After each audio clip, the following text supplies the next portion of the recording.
작은 종이 한 장 속에 한 나라의 역사, 정치, 문화가 모두 담겨 있다는 우표를 통해서 북한을 들여다보려고 합니다. 다들 우표 써본 적 있으신가요? 저는 군대 나갈 때 우표가 필수템입니다. 북한에서 우표를 꼬마 외교관이라는 애칭으로 불리기도 하고요. 그다음에 종이보석으로라는 애칭으로도 불리게 합니다. 오, 다이애나 다이아나 왕세자 비에 대한 우표를 아주 여러 장, 수십 장을 발행했습니다. 수십 장을. 북한에서 찍은 걸 왜? 북한의 실상을 마주봅니다. 페이스북. 나는 학교에서보다 우표에서 더 많은 것을 배웠다. 미국의 32대 대통령 루스벨트가 남긴 말입니다. 작은 종이 한 장 속에 한 나라의 역사, 정치, 문화가 모두 담겨 있다는 뜻인데요. 그래서 오늘은 우표를 통해서 북한을 들여다보려고 합니다.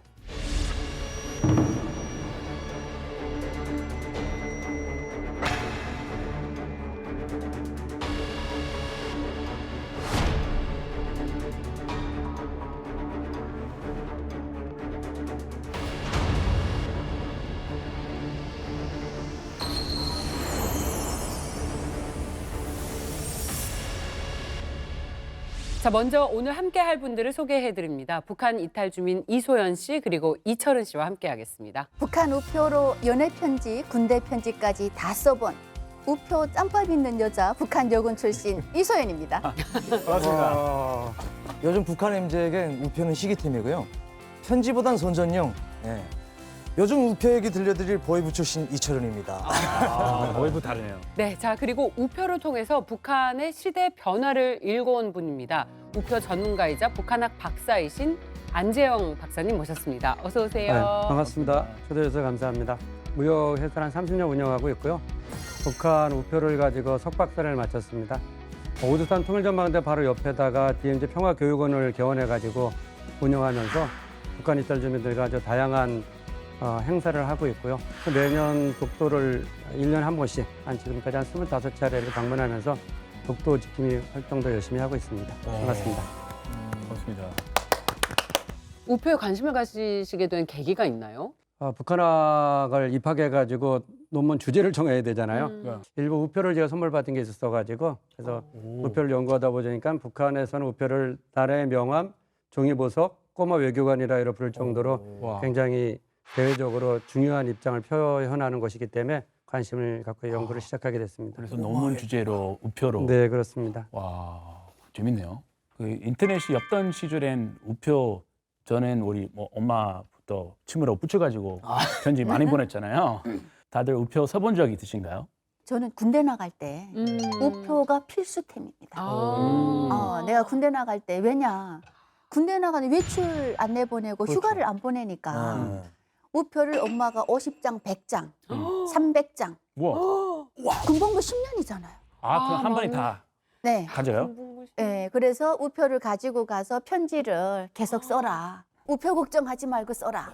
근데 여기 또 뇌물도 됩니다. 우표가 뇌물이 돼요? 그렇죠. 가서 우리 그 소대장 또는 부소대장 선배들한테 그죠? 고향에 편지 보내실 때 제 우표 쓰십시오. 그러면 또 봐주죠. 근데 갑자기 든 생각이 10년이면 보통 인플레이션 때문에 10년 전에 우표 기본값이 80원이었다가 100원, 150원 이렇게 오르는데 근데 편지를 잘 못 썼어요. 그래요? 6개월, 1년 정도 집에 가더라고요. 편지가. 걸려서? 네. 6개월 걸린다고요? 그래요? 그리고 또 못 받은 편지도 많아요. 집에서. 가다가 희생되니까요, 편지. 희생이 돼요? 편지가 어떻게 희생이 됩니까? 북한에서는 편지도 희생이 되는 거예요? 맞습니다. 군상이라고 군인 상점이 있어요. 군상. 거기서 이제 우편을 파는 게 있는데 지금은 좀 이제 세대가 바뀌면서 편지를 보내는 것보다도 전화로 많이 하고요. 그리고 군인들이 만약 우편을 보낸다고 하면은 우표를 붙이는 게 아니고 그냥 도장을 찍어요. 도장으로. 그 도장으로 우편 비슷하게 그 날짜 번호 써가지고 그냥 꿍 찍어가지고 그게 이제 우편 대신 대용이거든요. 그래가지고 저는 우편 써본 기억은 없습니다. 안타깝네요. 우표 붙이는 재미가 있어요. 요즘 우리 젊은 세대들에게도 우표는 추억의 상징처럼 돼버렸어요. 북한의 상황도 비슷하네요. 철은 씨 얘기 들어보니까. 네. 그런데도 북한은 여전히 우표를 적극적으로 발행하면서 중요하게 생각한다고 합니다. 그 이유는 뭘까요, 박사님? 제가 생각할 때는 북한에서 우표를 꼬마 외교관이라는 애칭으로 불리기도 하고요. 그다음에 종이보석이라는 애칭으로도 불리게 합니다.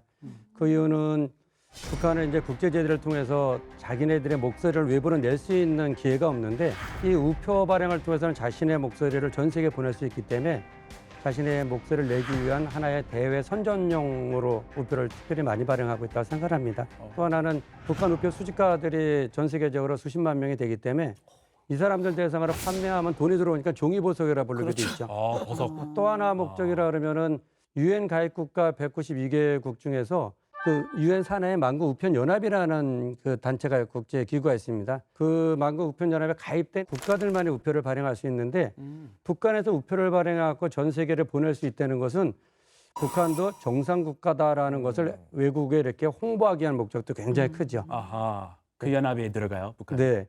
국제 만국 우편 연합에 가입되지 않은 국가들은 우표 발행을 못 합니다. 근데 만약에 그래도 가입하는 길이 하나 열려 있긴 열려 있습니다. 유엔 가입 국가 192개국 중에서 3분의 2 정도가 동의를 하게 되면은 만국 우편 연합 가입을 할 수가 있습니다. 그러니까 예를 들어서 북한은 1974년도에 만국 우편 연합에 가입했고 유엔에는 1991년도에 가입했으니까 그런 예가 될 수 있겠죠.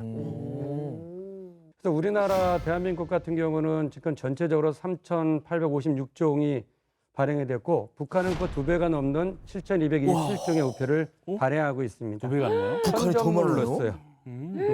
우표가 뭐 국제사회에서 정상국가 이런 거 그렇죠. 알리기 위한 그런 네, 그래서 목적인가요? 정확한 지적입니다. 그럼 외국 사람들이 혹시 북한 우표 살 수가 있나요? 네, 북한 우표를 살 수 있고요. 일반적으로 가장 일반적인 판매 루트는 세계 우표 박람회에 가가지고 사는 경우가 뭐 대다수입니다. 박람회. 네네. 전 세계에서 1년에 북한이 한 1.4회니까 매년 1회 이상을 그 세계 우표 박람회에 참가하고 있죠. 그거 어디서 해요? 전 세계 돌아가면서 합니다. 전 세계 돌아가면서 하기 때문에 뭐 주로 이제 많이 이제 북한이 선호하는 지역은 뭐 태국, 그다음에 영국, 좀 북한 그쪽에 이제 호기심 많은 사람이 접근하기 좋은데 중국 뭐 이런 쪽, 싱가포르 이런 데에서 주로도 많이들 사게 되죠. 신기하네요. 그 북한은 조선 우표사라는 그 쇼핑몰을 개설했어요. 그래가지고 거기도 판매를 하는데 네. 판매를 하는데 결제는 안 됩니다. 그나마 뭐? 국제 제재로 인해 가지고 결제 시스템이 네트워킹이 안 되기 때문에 그런 것 같아요. 판매하는데 결제는 안 네, 돼요? 네. 이거 무슨 덩어리인데요? 처음엔 북한의 폐쇄형 네트워크인 광면망을 통해서만 접촉이 가능했습니다. 그 외국인들이 이 사이트에 직접 들어갈 수는 없었죠. 결제 안 돼. 네, 그래서 그거를 보완하기 위해 가지고 북한 우표 협회에서는 외국인 전용의 연 10달러짜리 회원을 모집하고 있습니다. 그래서 만약 회원이 된다 그러면 협회 허락이 있을 때 북한을 가볼 수도 있고 우표 앨범이나 새 카탈로그를 먼저 받아볼 수도 있거든요. 게다가 새로 나온 우표도 할인된 가격으로 살 수 있습니다. 그러니까 미리 예약한 분들한테 미리 그 이메일이라든가 이런 걸 통해서 다 통보를 해줘가지고 별도의 돈을 입금하고 보내주는 서비스를 했기 때문에 마케팅 능력이 굉장히 좋다고 봐야죠. 나이스. 그러네요. 10달러에 북한 갈 수 있네. 박사님께서 우표에 진심인 분이시니까 그럼 혹시 조선 우표 협회 이런 데도 가입하셨어요? 아닙니다. 예. 대한민국 국적을 가지고 조선 우표 협회에 가입한다는 것은 불가능하고요. 사실 저는 뭐 북한 우표를 연구하는 연구 전문가지만 북한 우표를 수집하는 전문 수집가는 아닙니다. 그래서 이제 그런 전문 수집가들의 도움을 받아가지고 연구를 한 케이스라 볼 수 있죠. 그럼 그냥 취미로 수집해요? 전문가 아니고? 그분들은 아주 전문가 분이 계십니다. 우리나라에 몇 분이 계십니다. 그럼 회원 가입 없이 북한 우표를 바로 사는 방법은 없어요? 아까 말씀드렸듯이 세계 우표 박람회에 가가지고 거기서 그 해만 나온 게 아니라 그 전에 나온 것도 다 모아서 파니까 거기서 쉽게 구입할 한 수가 번에. 있죠. 2025년도 어디서 주최하는지 그렇죠. 좀 검색해야겠네요. 예.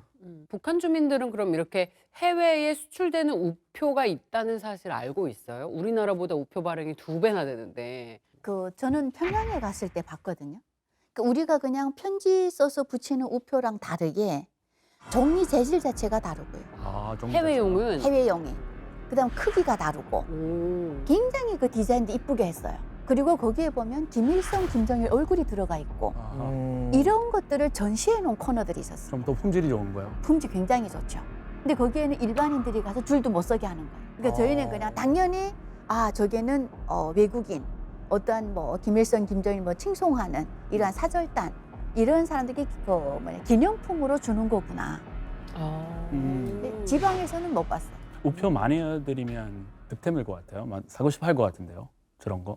희고성, 저 되게 찾기 힘들어서.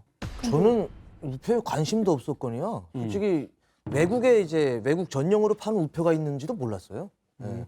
북한 우표가 뭐 그렇게 가치성 있겠다고 무슨 외국에다 파냐 뭐 그런 생각 가지고 있었는데 이제 저희 집 그 옆에 그 잘 아시는 분이 그 가족이 캐나다에 살고 있는데 편지가 왔다 갔다 하더라고요. 그때 우표를 그 집에서 처음 본 것 같아요. 외국 우표랑. 그리고 또 이 사람이 보내는 북한 우표인데 외국으로 보내는 우표가 좀 다르더라고요. 근데 그걸 보니까 북한 우표 일반적인 우표는 그냥 종이로 쭉쭉쭉 찢어지거든요. 재질 자체가 한심하거든요. 근데 그 우표는 도폭을 씌웠다고 해야 되나요? 뭐 떡 씌워가지고 반질반질하더라고요. 잘 찢어지지도 않아요. 윤기나게. 예, 되게 재질도 좋더라고요. 그래서 외국 보내는 거하고 외국에서 들어오는 우표가 다르구나 하고 그때 우표를 보면서 이제 우표도 이렇게 왔다 갔다 실제 사용되긴 되는구나 하고 그때 처음 알았던 것 같아요. 저는. 북한이 우표 판매에 어느 정도 진심인가 하면요. 평양 시내 가장 중심부 고려호텔 옆에서도 조선우표 박물관이라는 게 있고 또 판매점을 가게도 있고요. 또한 판매점을 가기 위한 그 많은 외국인들이 들르는 개성 시내에다가도 조선우표 박물관이랑 판매소를 해가지고 아주 외국인들한테 아주 전문적으로 팔고 있는 그런 상황입니다. 국가우표 발행국이라는 데서 직영하는 그 인쇄소에서 우표를 찍어내고 있기 때문에 폴로츠는 굉장히 좋습니다. 아, 국가의 직영 예, 그렇죠. 발행소. 장사네요. 그러네요. 완전 마케팅입니다. 네, 장사로. 완전 장사입니다. 그래서 북한이 이렇게 외화를 벌기 위해서 우표를 찍어내다 보니까 심지어 우리나라의 2배나 되는 양의 우표를 발행한다고 네, 서두에서 맞습니다. 말씀하셨잖아요. 네. 우표 남발국이다. 네, 라는 비판이 나올 만해요. 맞습니다. 맞습니다. 보여주는 저 우표에 나오듯이 어? 이거 뭐야? 오, 다이애나 예, 왕자- 다이아나 다이아나네요. 왕세자 비에 대한 우표를 아주 여러 장, 수십 장을 발행했습니다. 수십 장을. 북한에서 다이애나에 대한 찍어내는 걸 왜 거예요? 북한에서 북한 찍어요? 우표입니다. 그러게요. 생소하죠? 어? 아니, 미국에서 인기 많을 텐데 자기네나라 왜 사는 다이애나 왜 같은 게 그랬을까요? 나오죠? 아니 뭐 리설주를 영어도 찍던가. 썼어, 영어로. 왜 그랬을까요? 그냥 돈 벌려고 했겠죠. 일반적으로 우표 수집가들이 영국 사람들이 제일 많대요. 영국이 네. 또 공유하겠어. 네. 네, 영국이 우표를 수집하는 사람이 가장 많은데 뭐 아시겠지만 영국 왕실 중에서 가장 인기 있는 분이 다이애나 왕세자 비지요. 네. 그러니까 다이애나 왕세자 비에 대한 우표가 발행된다 그러면 굉장히 많은 사람들은 사겠죠. 그걸 일찌감치 캐치해가지고 다이애나 왕세자 비의 어린 시절부터 결혼 시절 모든 그 왕세자 비의 일대기에 대해서 우표를 다 발행했어요. 놀랍죠. 상당히 전략적이긴 한데 네. 굳이 다이애나 왕세자비 우표를 북한에서 발행한 거를 사진 그럼 더 득템이 될 수도 있어요. 아 그런가? 북한에서 다이애나를 그런가? 나만 있다 막 자랑거리고도 되고. 근데 우표를 저렇게 남발하면 그 유엔에도 가입되어 있잖아요. 네. 뭔가 지적이 좀 나오지 않나요? 너무 네. 많이 한다. 네, 그렇죠. 그래서 그런 것들을 두고 보다 못한 이제 만국우표연합에서 자국과 상관없는 우표를 발행하는 것에 대해서 이렇게 좀 자제해달라는 것을 요청해도 안 되니까 네. 얼마나 그것을 답답했으면. 국제기구에서 윤리적 우표 발행 지침이라는 거를 정해가지고 이게 자국과 관계없는 우표는 발행을 하지 말아달라는 그런 권고를 하고 아이고. 아주 윤리 규정까지 세웠습니다. 아이고. 윤리 맞지요, 규정까지 뭐. 생겨. 북한 네. 때문에 네, 그렇다고 봐야죠. 이런 지침이 생기긴 했지만 정작 북한 안에서는 사정이 좀 달랐을 것 같은데 북한 주민들은 우표 어디서 샀어요? 저희 시내 안에 최신소가 딱 한 개밖에 없어요. 밖에 없어요. 네, 그럼 편지랑 보내려면 우표 또 새로 나왔다 막 이러면 음. 시내까지 걸어가야 돼요. 아, 근데 어렸을 때 그 걷는 길이 한 30분, 40분 걸었던 것 같아요. 오래 걸리네요. 아이고. 오래 걸렸어요. 근데 밥풀을 집에서 싸가지고 가야 되죠. 아, 그것도 들고.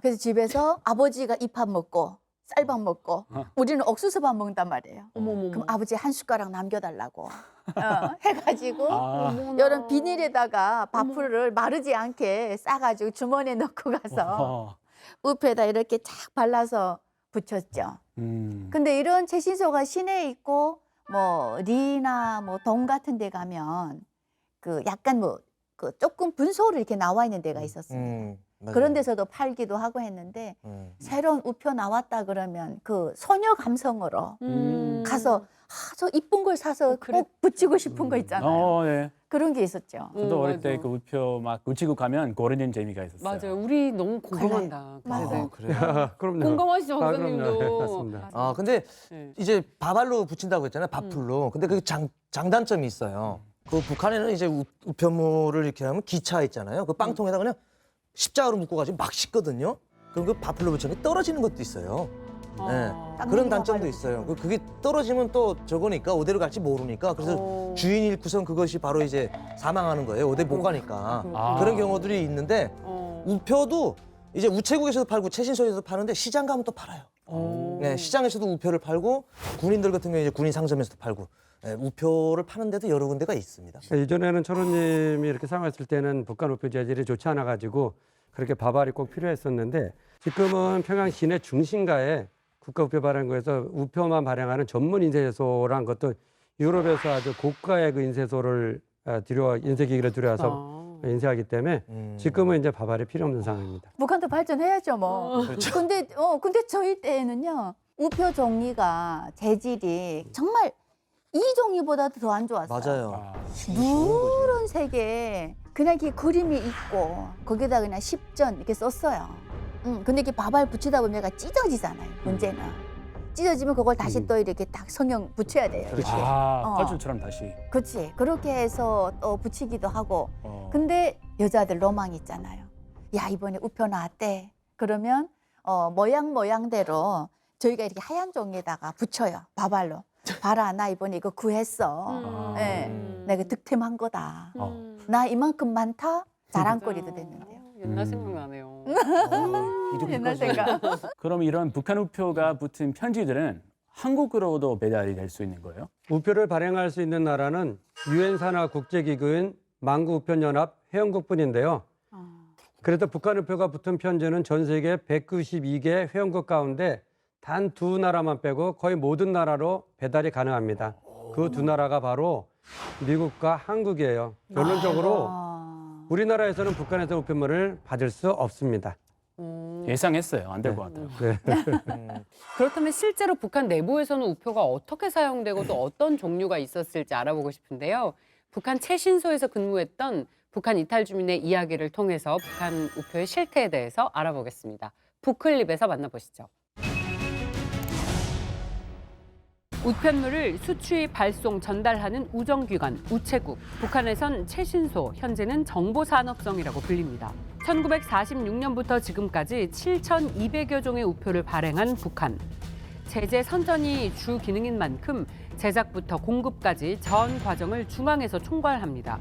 우표를 포함한 선전 출판물은 평양에서 발행돼 전국 최신소로 분배되는데요. 수많은 사람들이 우편 통신길을 이어가고 있습니다.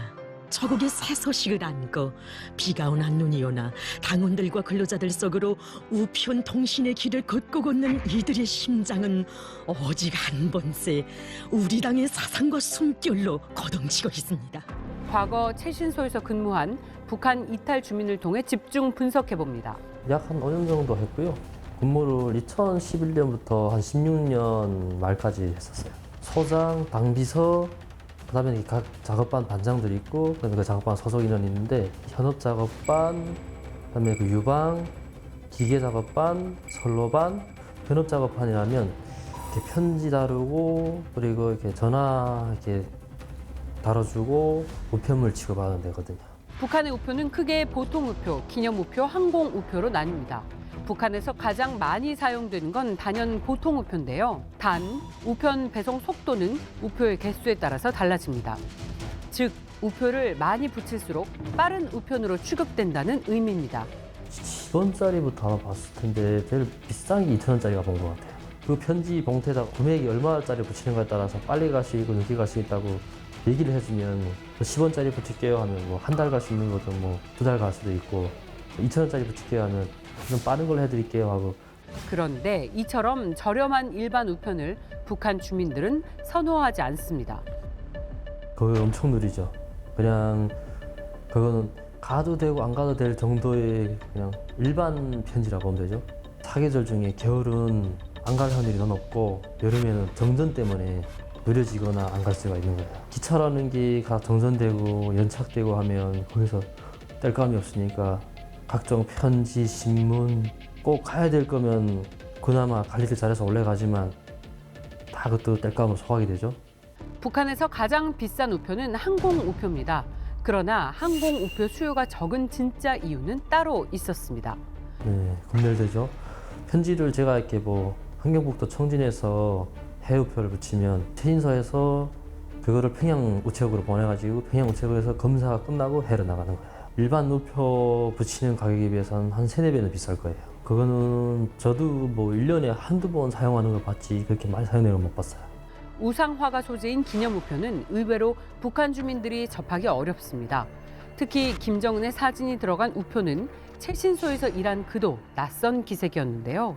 아니 그게 기념우표라는 게 따로 있는데 이게 판매 홍보를 하기 위해서 최신소 길거리 앞유리에다가 이렇게 새로 나왔다고 매해 바뀌는 거랑 새로 나온 거랑 앞유리에 전시 붙여놓는 거예요.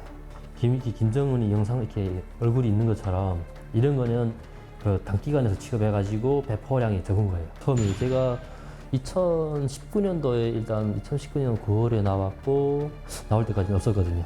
개인들이 가지고 있기에는 좀 너무 적은 양이라 단기간이나 이민위원회 회사 집중 내려가면 회사들이 진짜 그 한 개 도나 구역에서 손꼽히는 회사들에만 한두 장이 배포가 되죠.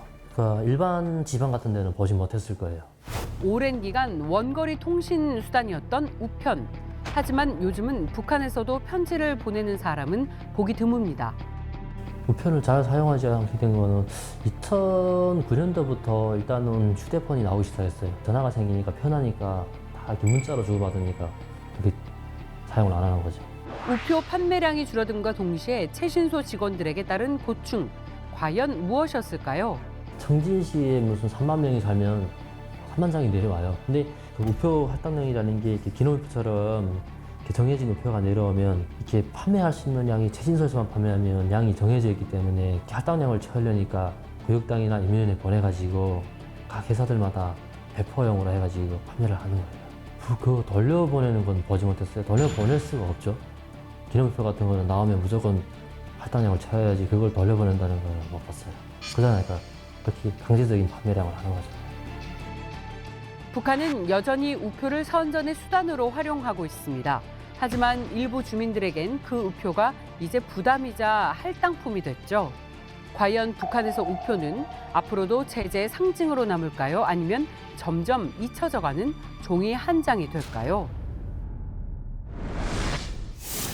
그럼 북한 일반 우표로 보내면 얼마나 느린 거예요? 예, 우리 집에 이제 뭐 큰 경사가 있잖아요. 뭐 결혼식이 있어요. 아들이든 딸이든 결혼식이 있는데 우리 친척들이 와야 될 거 아니에요. 네. 근데 북한에 뭐 전화기가 없으니까 편지를 보낸다고 하면은 평균 뭐 6개월 이상 가다 나니까 아들 딸 결혼식이 다 끝나면 그때 와요. 아이고. 네. 그럼 결혼식 끝났어 하면은 끝났어 하고 도착하는 게 그렇게 되는 거예요. 그러니까 평균적으로 이제 만약 편지를 보낸다라고 하면은 우리 딸이 1년 전에 결혼식을 할 거를 보내야 돼요. 네, 그래야지 그 시간을 맞춰서 올 수가 있어요. 일반적으로 그 부모님이 사망하실 때 자식들 오는 것도 그래서 다 끝난 다음에 오는 경우도 있잖아요. 네, 그래서 나은 것이 뭐가 있죠? 전보 있습니다. 아, 전보. 전보. 전보. 그러니까 한국에 오니까 약간 팩스 약간 그 비슷한 것 같아요. 팩스? 우리도 네. 전보가 우리도 전보 있었어요. 있습니다. 전보 있었죠? 네. 전보 보내겠습니다. 그러면 내용 주세요. 그래요. 그러면 옆에 돌아서서 고민해야 됩니다. 10글자면 기본 가격 받고 10글자 이상이면 돈을 더 받는단 말이에요. 추가로. 예. 근데 전보를 막 써서 하는 게 아니라 뭐 이철은 그러면 이츠어를 이렇게 갈라서 자음모음으로 쭉 나열해서 처음처럼? 예. 그래서 위급한 상황에는 이거는 전기로 가니까 아버지 사망 뭔가 이런 위급한 상황에는 딱 보내면 2-3일 내래 그 전보는 무조건 간단 말이에요. 아, 자음모음을 그냥 가로로 쭉 나열한 형식이군요. 맞아요. 예. 전보가 오면 인쇄 그 잉크가 좀 지어져 오잖아요. 그럼 이철은이가 이초은이가 될 수도 있어요. 리얼자가 지어질 수도 있어요. 그래서 전보가 오면 할머니들, 엄마들이 글씨가 안 보이고 지어지면 그 뜻풀이를 해야 되는 거예요. 아, 그래. 이거 전보가 오긴 왔다. 이건 몸에 중요한 건데. 와. 이 내용풀이를 어떻게 해야 되냐. 수수께끼처럼. 야, 그렇죠. 진짜 휴대전화도 이메일도 어떤 SNS도 없던 시절의 얘기네요. 아득해집니다. 그럼 철은 씨는 보이부에서 일할 때 중요한 서류 보낼 때 어떻게 했어요? 보이부 같은 경우에는 아마 보이부도 그렇고 일반적으로 군대도 그렇고 뭐 보안소도 그렇고 거의 비슷할 거예요. 저희는 우체국에 가서 우표를 붙여본 적이 없어요. 제가 보이부에서 일할 때. 통신과가 따로 있어가지고 보이부인데 자체로 다 해결을 합니다. 저희가 뭘 보낼 거 있으면 그 통신부서에 보내면 그 사람 직접 가요. 사람이. 더 편하네. 저희는 아, 직접 가요. 왜냐면 인편으로? 긴급 기밀이기 때문에 그런 것들을 가다가 뭐 우체국에다 맡겼다가 이제 말 맞다나 뭐 가다가 말고 편지도 사망하는데 그 긴급 기밀 가다가 어떻게 되면 큰일 나잖아요. 그러니까 보안 문제. 직접적으로 보안 문제이기 때문에 사람이 직접 다녔거든요. 보이부. 저희는 직접적으로 다 했지 우체국에 맡겨본 적이 없어요. 그렇겠네요. 그렇다면 이제부터 북한 내부에서 실제로 사용되는 우표들은 어떤 특징을 가지고 있었는지 한번 살펴볼게요. 어때요, 박사님? 북한 우표가 다른 나라 우표들과의 좀 큰 특징이라 그러면은 그 조그마한 우표 안에다가 자신들이 주장하고자 하는 구호들이 빽빽하게 들어갔다는 게 가장 큰 특징이라고 볼 수 있습니다. 그 우표 안에다가 당이 홍보하고자 하는 구호와 또한 이미 이루어진 성과에 대한 그 자랑이라든가 뿐만 아니라 김일성, 김정일, 김정은에 대한 어떤 영웅화에 대한 어떤 백두산 밀경이라든가 빽빽하게 그림뿐만이 아니라 슬로건까지 이렇게 같이 나와서 다른 나라와 이제 특징적이라고 볼 수 있고요. 하지만 전체적인 발행 총수를 본다 그러면은 일반적으로 비정치적인 분야, 비정치적 분야, 문화, 자연, 체육 이런 비정치적인 분야가 70%가 넘습니다. 일반적으로는. 네, 그렇습니다. 김일성, 김정일 주석들의 업적이 훼손되지 않도록 그 안에 딱딱 들어. 그렇죠. 영웅화 작업을 위해서 김일성의 어린 시절부터 아주 뭐 사망 직전까지 아주 상세하게. 그래서 작은 역사책이라고도 불립니다. 역사책이네. 김일성식이 기억나는 우표가 있나요? 그러니까 어떻게 보면 북한의 통치 체제를 보여주기 위한 것이 많았습니다. 그러니까 저희가 우표를 보게 되면 시기별로 나오는 이러한 그 혁명적인 문구들, 그다음에 지금 뭐 우리 수령이 어떤 일을 하고 있다 이런 당의 구호들, 그리고 또 김정일 뭐 이럴 때는 자연 풍경도 뭐냐면 혁명 업적이 담겨져 있는 자연 풍경 이런 것으로 묘사를 다 해요. 혁명 업적이 자연 풍경이 어떻게 돼요? 백두산. 그냥 산. 그냥 산이 아니에요. 조정의 산, 혁명의 성산입니다. 죄송합니다. 크리스 씨 몰랐어요. 조선화라고 못 들어봤죠? 조선나라? 조선화. 조선화. 조선화? 네. 미술애들. 그 동양화의 일종인데 수채화랑 채색화를 한 건데 그걸 가지고 아까 말씀인 혁명 배경으로 그리는 거예요. 백두산을 그리건 망경대를 그리는 배경을 실질처럼. 그러니까 조선화의 특징이라 그러면은 굉장히 리얼리즘을 강조해 가지고 그린다는 것이죠. 특징입니다. 아 보니까 뭔지 알겠어. 그러면 시기별로 누가 최고 지도자가 되느냐에 따라서 또 전달하려는 내용도 달라졌을 것 같은데 어떤 차이가 있어요? 북한 우표는 시기별로 담고 있는 내용이나 성격이 바뀌는 특징이 있습니다. 일단 가장 먼저 발행된 최초의 우표부터 알아보겠습니다. 북한은 1946년 3월 12일에 첫 우표를 발행했는데요. 여기서 퀴즈 하나 드릴게요. 북한 최초의 우표에는 과연 어떤 그림이 담겨 있을까요? 어떤 거 있을까? 1번 김일성, 2번 태극기, 태국이. 3번 무궁화. 그냥 저는 감각이 가는 대로 찍으세요. 김일성. 무궁화로 가겠습니다. 아, 태극기 가겠습니다. 김일성으로 갑니다. 그럼 정답이 나오겠네요. 아, 그럼 세 분이 다 찍어서 정답입니다. 정답 공개하겠습니다. 무궁화였습니다. 아, 당첨? 나는 애국가에서 나오기 때문에 알고 있죠. 무궁화 삼천이. 그렇죠. 우리나라는 1946년 5월에 최초의 우표를 발행했어요.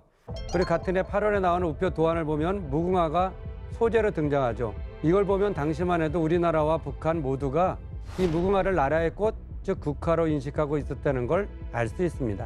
그리고 태극기 우표도 있습니다. 1946년 8월 15일 해방 1주년 기념 우표에 태극기를 배경으로 한 북한 우표인데요.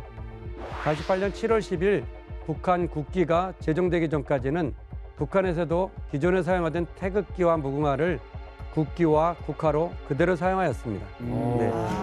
북조선 봤어요, 임시위원회 저도. 수립했을 때고. 네. 북한도 무궁화를 국화로 인식을 하고 있다. 그랬었죠. 예. 야, 지금은 바뀌었잖아요. 지금은 목란이라고 우리가 한밭꽃이라고 불리기도 하는데 맞아요. 목란으로 목란으로. 바뀌었습니다. 목란이 우리나라에도 있어요?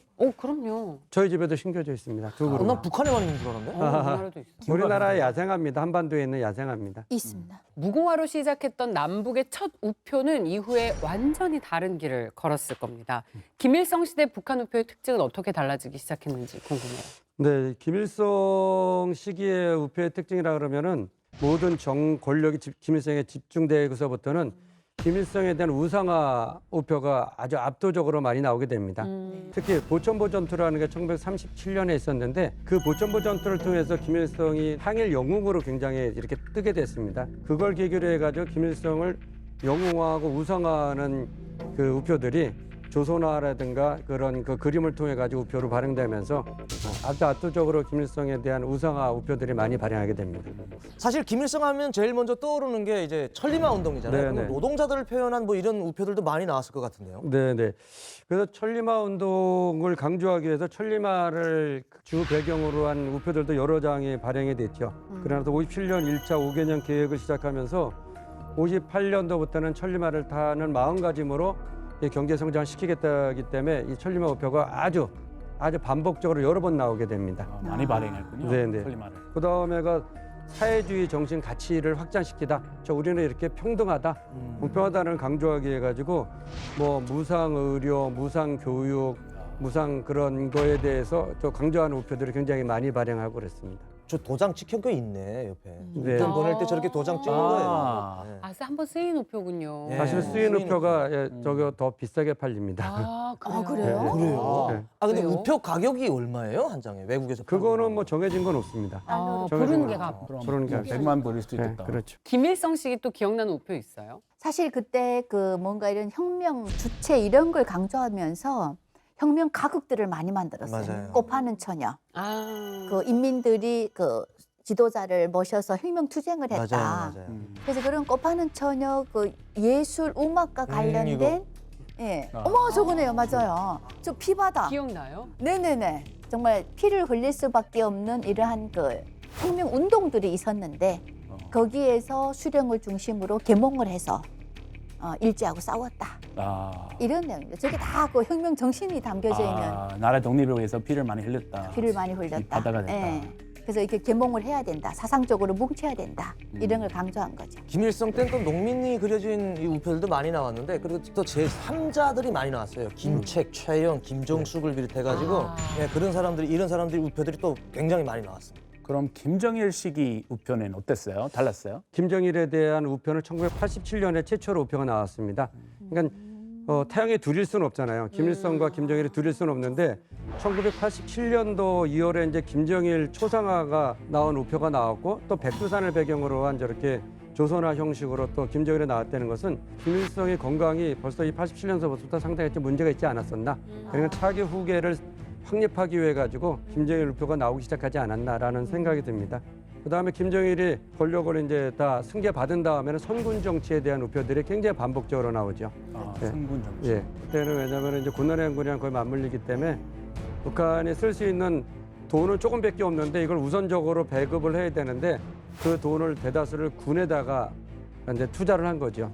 군에다가 투입을 하면서 군한테 이런 노동 시장이라든가 모든 데서 일을 하는 군인이 되는 거죠. 우리나라 말하면 일종의 향토 예비군처럼 노동 현장에서 노동도 하고 농사도 짓고 나라도 지키고 이런 거를 시키는데 일단 대우는 잘해줬죠. 그러니까 성군 정치를 우선하는 우표들이 계속 나왔습니다. 많은 우표들을 보면서 그림 설명까지 들으니까 우표가 사회적인 맥락을 담고 있어서 이것만 봐도 충분히 연구 가치가 넘쳐 재밌어요. 흘렀겠다. 네. 재밌습니다. 라는 시기별로. 생각이 들어요. 네. 역사가 담겨 있네요. 그런. 그래서 우표를 가지고 작은 역사책 또는 작은 박물관이라고 부릅니다. 네. 그럴 북한에서. 수 있겠어요. 소연 씨는 김정일 시기 기억나는 우표 있어요? 김정일 시기에는 그 자연 풍경들 많았습니다. 그리고 그 김정일화라고 꽃이 처음 이렇게 나왔잖아요. 그래서 그 김정일화 꽃을 배경으로 하는 이런 우표들이 빨간색 꽃인데 그것도 많이 나왔고 또 그 백두산. 아 그때 우리 막 백두산 뭐 그 시 많이 하고 노래 많이 부르고 하다 보니까 그러니까 아마도 그 김정일의 어떤 국외 구도를 장착해가는 그러한 과정을 배경을 통해서 아마 선전선동한 거 아닐까 싶어요. 그런 용도로 우표를 많이 써요. 그리고 김정일 때는 이제 노동자 캐릭터가 그려진 이런 우표들도 나왔고요. 이제 말씀하신 것처럼 성군 정치를 강조했기 때문에 군인들을 형상한 우표는 또 많이 나왔어요. 상당히. 그럼 김정은 시기는 어때요? 그러게요. 김정은 시기는 사실은 김정일과 다르게 사실 권력을 승계할 수 있는 시간 자체가 너무 짧았잖아요. 그러니까 그 김일성에 대한 후광이 사실 굉장히 간절하게 필요했었습니다. 그래서 김정은이가 최초로 나온 그 신년사 기념 우표를 발행한 거 보면은 아버지 김정일이 아니라 할아버지 김일성의 머리 스타일이랑 거의 뭐 99% 거의 동일하게 나옵니다. 그대로. 그것은 뭐냐면은 제가 생각하는 북한 주민들한테 김정일보다는 김일성에 대한 어떤 굉장히 존경심이라든가 따르는 게 더 많았기 때문에 그 김일성에 대한 어떤 그런 그 소강을 이렇게 더 이렇게 좀 강조하고자 그러지 않았나 생각이 듭니다. 우표에 김정은 얼굴이 들어가면 이거 뭐 부담스러워서 우표 삭했어요. 거기다가 침을 붙이고 밥풀을 붙여가지고 편지를 보내야 되는데 이거 가능하겠습니까? 저 우표 어디 가서 쓰지도 못해요. 아 실제로? 그냥 저거는 그냥 너네가 보관하고 기념하라는 거지. 저 우표를 어디다 갖다가 이렇게 붙여가지고 도장을 꿍꿍 찍습니까? 바로 그 찍었으면 총살 당하지. 아, 쓰지 못해요? 당연하죠. 그럼 쓰지 못합니다. 총살이에요? 그냥 농담이에요? 총살이죠. 그 침 김정은이 거기에다 퇴배다가 이렇게 한다고요? 아, 뭘 그건 보니까. 당연하죠. 그건 김정은이의 우표가 있으니 너네는 그냥 기념으로 간직해라. 이런 상징성인 거지. 그거를 쓰라는 건 아닙니다. 네. 제가 평양에 가보니까 김일성, 김정일 얼굴이 들어간 거는 사이즈도 다릅니다. 더 커요. 종이 재질이 달라요. 아 그렇죠. 사이즈가 커요. 이거 뭐냐면 기념품 그래요? 또는 선전선동 해외에 수출하기 위한 그런 용도로 쓰지 북한 주민들은 거기다가 밥을 못 붙이죠. 그럼 큰일 납니다. 아, 그럼 김정은 시기 우표는 또 어떻게 달라졌나요? 네, 김정은 시대의 특징이라면 이제 경제 건설과 핵무력 건설 병진 노선이라 그래가지고 그걸 강조하게 한 우표들이 많이 발행이 됩니다. 98년도에 이제 북한의 인공위성이라고 우리나라에서는 대포동 1호 미사일이라고 쓴 걸 그 우표가 98년도에 처음으로 이제 기념 우표가 발생을 했는데 우리 대한민국이라든가 서방 세계에서 다 이제 이거는 대포동 미사일을 쐈다 그러니까 나중에는 이제 진짜 대륙간 탄도 미사일에 대한 기념 우표를 발행하기 시작합니다. 그래서 인공위성은 인공위성이다. 대륙간 탄도미사일은 대륙간 탄도미사일에다 구분하기 위해 가지고 그 우표를 굉장히 이제 대륙간 탄도미사일에 대한 우표를 아주 대량으로 발행하고 특히 2023년도 같은 경우는 아주 압도적으로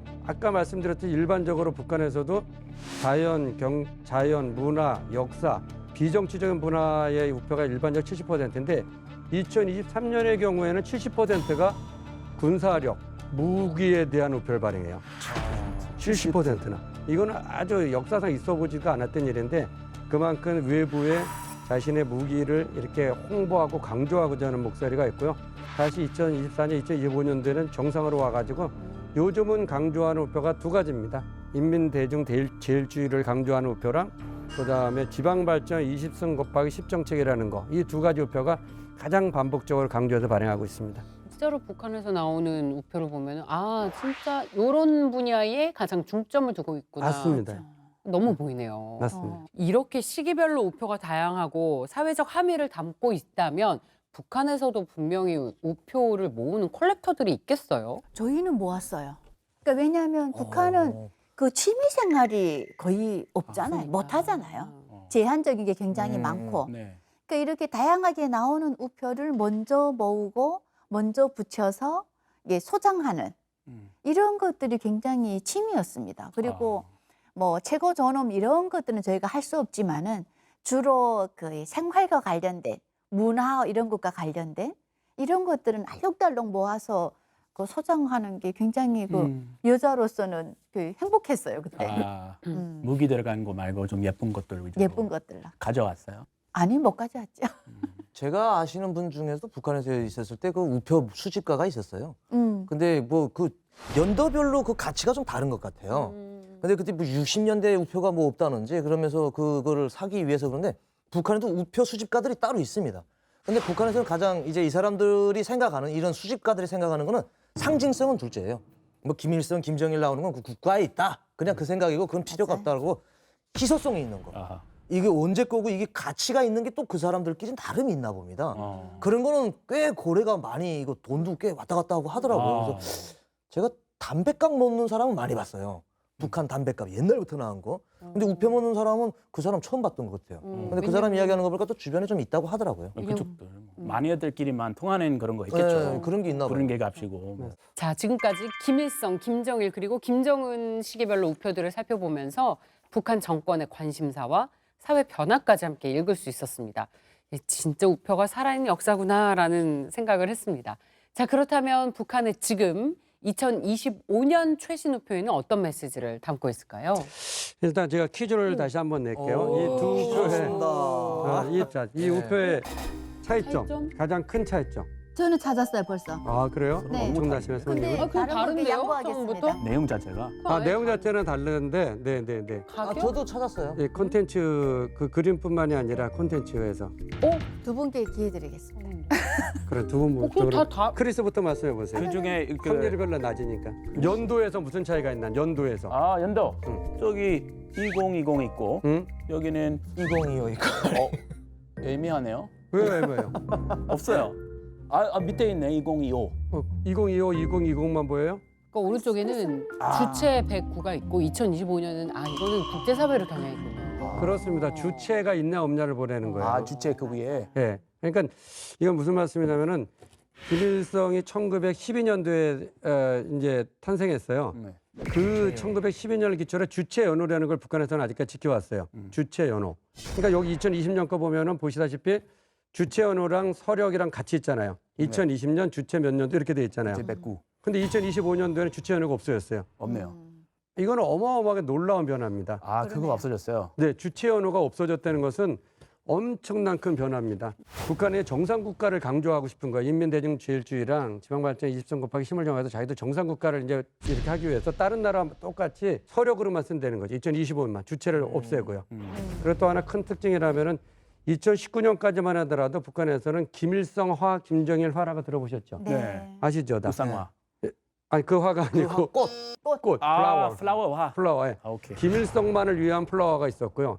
김정일만을 위한 플라워가 있어요. 그걸 김일성화, 김정일화라 그러는데 그거에 관련 우표가 굉장히 많아요.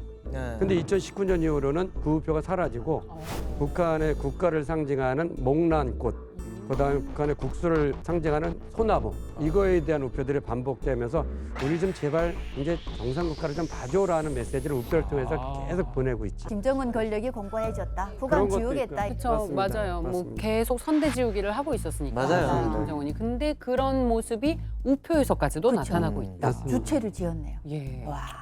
그럼 2025년에 또 주목할 만한 우표가 있나요?